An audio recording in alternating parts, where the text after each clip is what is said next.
কার উপর কোরবানি ওয়াজিব?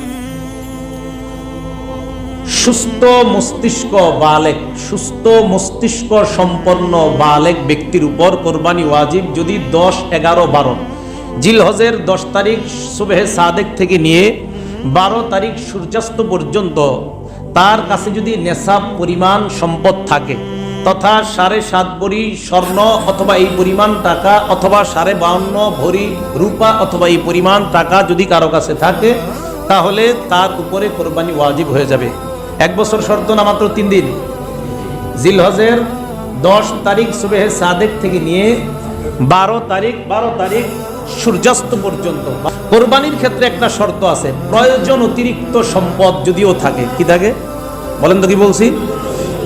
কারো কাছে প্রয়োজনের অতিরিক্ত সম্পদ আছে, এই প্রয়োজনের অতিরিক্ত সম্পদকেও নেশাবের মধ্যে গণ্য করতে হবে। হুজুর প্রয়োজনের অতিরিক্ত যেমন, উদাহরণ দেন, কারো 50 বিঘা জমি আছে। কয় বিঘা? 48 বিঘা জমিনের টাকা পয়সা দিয়ে তার পরিবারের ভরণ পোষণ ইত্যাদি সব সুন্দরভাবে হয়ে যায়, তার কোনো ঋণ করতে হয় না, অভাব অনটন হয় না। বাকি রইল 2 বিঘা। এই 2 বিঘা জমিনের যেই সম্পদ, এটা নেশাবের মধ্যে গণ্য করতে হবে। যদি হিসাব করে দেখা যায় এটারও পরিমাণ হয় 7.5 ভরি স্বর্ণ এবং 52.5 তোলা রূপার সর্বপরিমাণ, তাহলে তার উপরেও কোরবানি ওয়াজিব হবে।